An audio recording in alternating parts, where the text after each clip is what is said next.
আর ক্লাসে স্বাগতম। আজকে আমি দশম শ্রেণীর ভূগোল বিষয়ে একটি খুব গুরুত্বপূর্ণ অধ্যায় বায়ুমণ্ডল অধ্যায়ের একটি গুরুত্বপূর্ণ বিষয় নিয়ে আলোচনা করব। কখনো কি ভেবেছো দিনে তাপমাত্রা কখনো বেশি কখনো কম, আবার গড় তাপমাত্রা কিভাবে হিসাব করা হয়, তাকে কখনো ভেবেছো এটা কিসের মাধ্যমে আমরা জানি তাপমাত্রা পরিমাপ করতে পারি? তো চলো, যদি না জেনে থাকো তাহলে আজকে অবশ্যই আমার এই ভিডিওটা দেখে তোমরা জেনে নিতে পারবে কিভাবে সেটা হয়।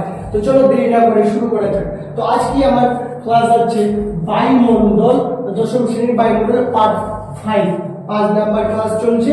তো এর হচ্ছে প্রথম হচ্ছে তাপের পরিমাপ। আমরা তাপের মাপ জানি যে সর্বোচ্চ তাপ এত degree Celsius, 30 degree, 35 degree, 40 degree বা 22 ডিগ্রি। সেটা কিভাবে হয়, কি কারণে হয়, তার পরিমাপটা কিভাবে আমরা বুঝতে পারি? তো প্রথমেই বলি যে 1780 খ্রিস্টাব্দে কেমব্রিজ বিশ্ববিদ্যালয়ের বিজ্ঞানী জেমস সিক্স প্রথম 6 থার্মোমিটার আবিষ্কার করেন। এটি একটি ইউ আকৃতি বড় থার্মোমিটার ছিল। তাহলে প্রথম থার্মোমিটার কে আবিষ্কার করলেন? James six. কে ছিলেন ইনি? হচ্ছে কেমব্রিজ বিশ্ববিদ্যালয়ের একজন বিজ্ঞানী, প্রথম থার্মোমিটার আবিষ্কার করে। এই থার্মোমিটারে কি ছিল? দিনের সর্বোচ্চ তাপমাত্রা এবং সর্বনিম্ন তাপমাত্রা জেনে যেত এবং গড় তাপমাত্রাও জানা যেত। আজকের এই দিন ধরে নাও যে আজকে আমাদের দিনে সর্বোচ্চ তাপমাত্রা 34 ডিগ্রি সেলসিয়াস এবং সর্বনিম্ন তাপমাত্রা ধরে নাও 22 ডিগ্রি সেলসিয়াস। তাহলে আমাদের এই দিনের গড় তাপমাত্রাটা আমি কিভাবে বার করব? তার জন্য কিছু সূত্র আছে এবং আমাদের এই যে জেমস সিক্স যে থার্মোমিটারটি আবিষ্কার করেছিলেন নাম ছিল হচ্ছে সিক্সের থার্মোমিটার। কি নাম ছিল? সিক্সের থার্মোমিটার প্রথম আবিষ্কার করেছিলেন। আমরা জানি যে উষ্ণতা মাপার জন্য আমরা মাপি থার্মোমিটার। আমাদের জ্বর হলে বা কিছু হলে দুইটি পদ্ধতি, একটা ফারেনহাইট স্কেল, একটা হচ্ছে সেলসিয়াস স্কেল। কিন্তু আমি আজকে যেটা বলছি প্রথমের কথা বলছি, একদম সবচেয়ে প্রথমে কত সালে? 1780 খ্রিস্টাব্দে কেমব্রিজ বিশ্ববিদ্যালয়ের বিজ্ঞানী জেমস সিক্স প্রথম 6 থার্মোমিটার আবিষ্কার করেন। এটি ছিল একটি বড় ইউ আকৃতি। আমরা ইংরেজি ইউ আকৃতি যেরকম, সেই আকৃতি এইরকম একটা থার্মোমিটার ছিল। এই থার্মোমিটারে আমরা জানতাম হচ্ছে দিনের সর্বোচ্চ তাপমাত্রা কত এবং সর্বনিম্ন তাপমাত্রা কত এবং গড় তাপমাত্রাটা জানতে পারতাম এইভাবে। তো এরপরই আমার আছে যে গড় তাপমাত্রা নির্ণয় কিভাবে করবো? আমরা যদি কোনো কিছুর গড় তাপমাত্রা নির্ণয় করি তো কিভাবে করবো গড় তাপমাত্রা? তো গড় তাপমাত্রা নির্ণয় করার জন্য কিছু সূত্র আছে, গড় তাপমাত্রা নির্ণয় করার জন্য।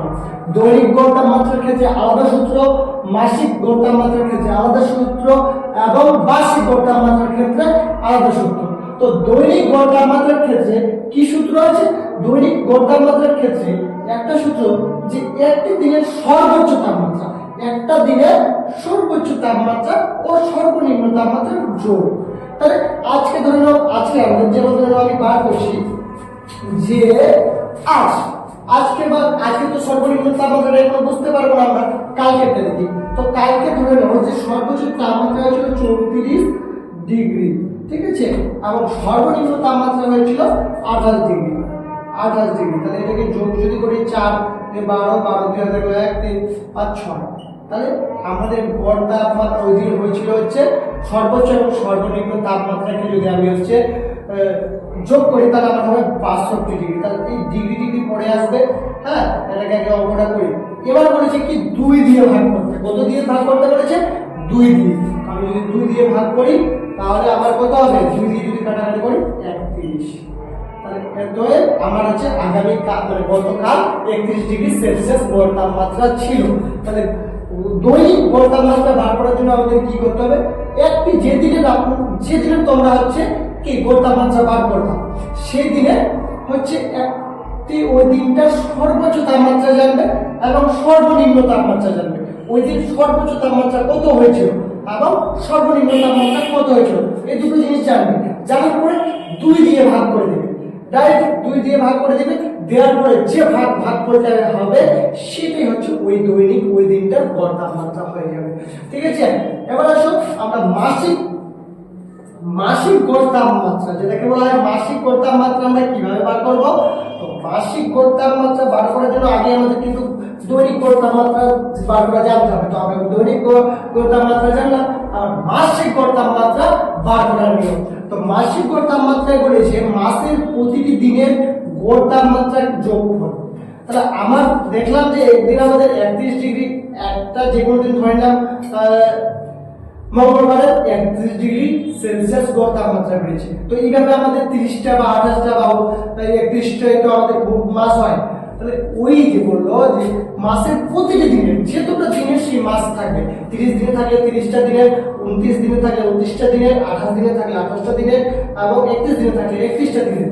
তো ওই দিনের হচ্ছে যেতগুলো গড় তাপ একদিনের গড় তাপমাত্রাগুলোকে যোগ করতে হবে। ধরো কোনোদিন 31 ডিগ্রি গড় তাপমাত্রা, কোনোদিন 22 ডিগ্রি গড় তাপমাত্রা, কোনোদিন 35 ডিগ্রি গড় তাপমাত্রা, সেই তাপমাত্রাগুলোকে 30 দিন বা 28 দিন বা যে দিনের মাস সে আমি গড় তাপমাত্রা বার করবো, সেই দিনে গড় তাপমাত্রাকে যোগ করব।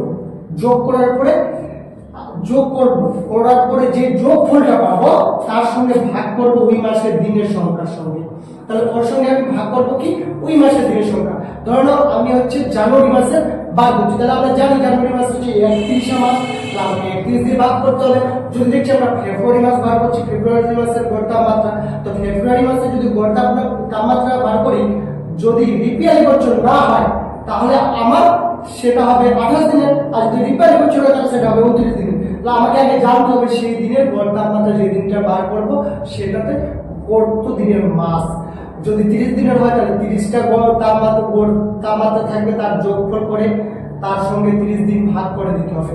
তো ধরে নাও শান্তি যে আমি তোমার ধরে নাও 706, একটা স্যাম্পল ভাবে ধরলাম যে 706 30 দিনের গড় তাপমাত্রার যোগফল বেড়েছে কি 706।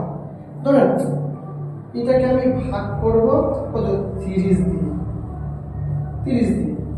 এটাকে যদি আমি 30 দিয়ে ভাগ করি তাহলে ভাগ করার পরে যে ফলটা আসবে সেটাই হলো আমার হচ্ছে সেই দিনের গড় তাপমাত্রা। কেন এই যে 706 কোথায় পেলাম, ধরে নিলাম যে 30 দিনের গড় যেহেতু তাপমাত্রা হয় 25 ডিগ্রি, 30 ডিগ্রি, 25.5 ডিগ্রি, যে ডিগ্রিকে সব ডিগ্রিগুলোকে 30 দিনের একসঙ্গে যোগ করে তারপরে আমি পেলাম 706। এটা একটা স্যাম্পল ভাবে দিলাম, সবগুলো করা একটু অসুবিধাই হবে। হ্যাঁ, তো সেই জন্য 706কে আমার সেই দিন মাসের দিনের সংখ্যা ছিল কত 30 দিন। তাহলে 30 দিন যদি থাকে তাহলে সেই দিনে 30 দিয়ে ভাগ করলাম, তাহলে 730 দিন যদি ভাগ করি 30 এর ক্ষেত্রে 3 দুগুণে 2 দিয়ে করলে 660। ঠিক আছে, হাতের রেখে এখানে 0, হাতের রেখে নিয়ে গেল 10, এই 6টা নামলো। এবার যদি আমি এখানে করি কি 3 দিয়ে 3 তিরিকে 9 আর 0 90, তাহলে 6 হাতের রেখে 9 থেকে 10 বাদ 10, 10 0 দিকে 0 দিকে বাম দিকে 0 বসলে তো আমরা যেমন এবার দেখছি যে এটা আমার ছোট, এর জন্য কি করবো 10 হবে 0 2, তাহলে আমার হবে 60। তাহলে এই যে ওই দিনের ওই মাসের আমাদের গড় তাপমাত্রা ছিল 23.2 ডিগ্রি সেলসিয়াস। ঠিক আছে, এটা আমাদের হচ্ছে প্রতি মাসের হচ্ছে গড় তাপমাত্রা বার করা গেছে। আবার প্রতি বছরে গড় তাপমাত্রা বার করবো কিভাবে, প্রতি বছর মানে বার্ষিক গড় তাপমাত্রা। বার্ষিক গড় তাপমাত্রা বার করার সূত্র হচ্ছে বার্ষিক গড় তাপমাত্রার সূত্র হচ্ছে প্রতি মাসের গড় তাপমাত্রা। যেমন আমার এখন বের হলো কত 22 ডিগ্রি 23.2 ডিগ্রি সেলসিয়াস। তাহলে এইভাবেই আমার জানুয়ারি মাসে ধরো 23.2 ডিগ্রি সেলসিয়াস, ফেব্রুয়ারি মাসে আরেকটা, তারপরে মার্চ, জুন, এপ্রিল, এইভাবে যেভাবে 12টা মাসে 12টা আমার কি গড় তাপমাত্রা বার করতে হবে। ওই 12টা গড় তাপমাত্রাকে আমাকে যোগ করতে হবে। যোগ করে যে যোগফল পাবো সেটার সঙ্গে আমি 12কে ভাগ করে দেবো। কাকে ভাগ করে দেবো 12কে। ধরে নাও যোগ করে আমি,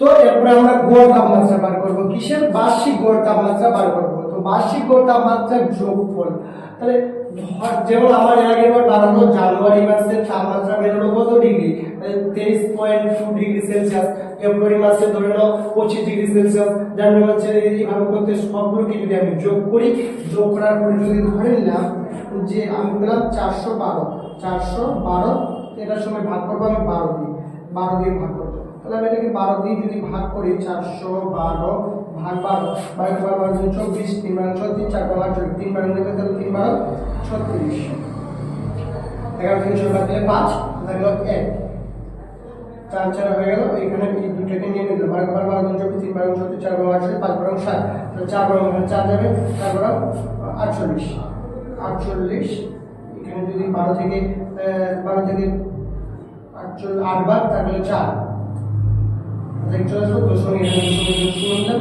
আবার হচ্ছে করতে হবে দশমিক এখানে শূন্য 12 3 12 36 36 যদি হয় 40 থেকে 36 মাইনাস তাহলে হবে 4 তাহলে এরকম হতে থাকবে এতএব ওই বছরের গড় তাপমাত্রা হবে 34 ডিগ্রি 34.33 ডিগ্রি সেলসিয়াস। তাহলে এইটুকুটা বোঝা গেল গড় তাপমাত্রার সূত্রগুলো কেমন হয় বা কি হয়। তারপরে আমরা একটি আর আছে তাপমাত্রার প্রসর নির্ণয়। এটাকে কি বলা হয় তাপমাত্রার প্রসর নির্ণয়। প্রসর কথাটির অর্থ হচ্ছে কি পার্থক্য। প্রসর কথার অর্থ হচ্ছে পার্থক্য। তাপমাত্রার প্রসর নির্ণয় মানে পার্থক্য। আমার তাপমাত্রার পার্থক্য কত হচ্ছে। তাহলে আমার এটা ক্ষেত্রে দৈনিক গড় তাপমাত্রার ক্ষেত্রে ধরে নাও একটি দিনের সর্বোচ্চ তাপমাত্রা হচ্ছে 36 ডিগ্রি কত 36 ডিগ্রি সেলসিয়াস 36 ডিগ্রি এবং সর্বনিম্ন তাপমাত্রা 28 ডিগ্রি। তো এটাকে বিয়োগ করবো আমি বিয়োগ করে 6 থেকে 8 18 16 8 তাহলে এখানে আমার প্রসর এই তাপমাত্রার প্রসর নির্ণয় করা কত 8 ডিগ্রি মানে সেই দিনে হচ্ছে সময়ের পার্থক্য ও তাপমাত্রার পার্থক্য হয়ে গেল 8 ডিগ্রি সেলসিয়াস। এটাকে বলা হয় প্রসর। হ্যাঁ তো এই এরপরের দিন আজকে এই পর্যন্ত তোমাদের ভিডিও কেমন লাগলো ভালো লাগলে অবশ্যই লাইক কমেন্ট শেয়ার করবে এবং তোমাদের বন্ধু বান্ধব যারা আছে ক্লাস 10 পড়ে তাদেরকে অবশ্যই শেয়ার করে দেবে। আর এবং আবার একটি কথা আমি বলছি যে যারা 2026 মাধ্যমিক উচ্চ মাধ্যমিক দিয়েছো হ্যাঁ 2026 মাধ্যমিক উচ্চ মাধ্যমিক দিয়েছো যার রেজাল্ট 8 তারিখ এবং 14 তারিখে বার হবে তোমরা ক্যারিয়ার নিয়ে দুশ্চিন্তায় আছো কি নিয়ে পড়বে কিভাবে কি করবে বুঝতে পারছো না তারা অবশ্যই আমার সঙ্গে যোগাযোগ করো। আমি তোমাদের সাহায্য করবো সবসময় কোন দিকে গেলে তোমাদের ভালো হবে এবং কোন লাইনে গেলে তোমাদের ভালো হবে। ঠিক আছে।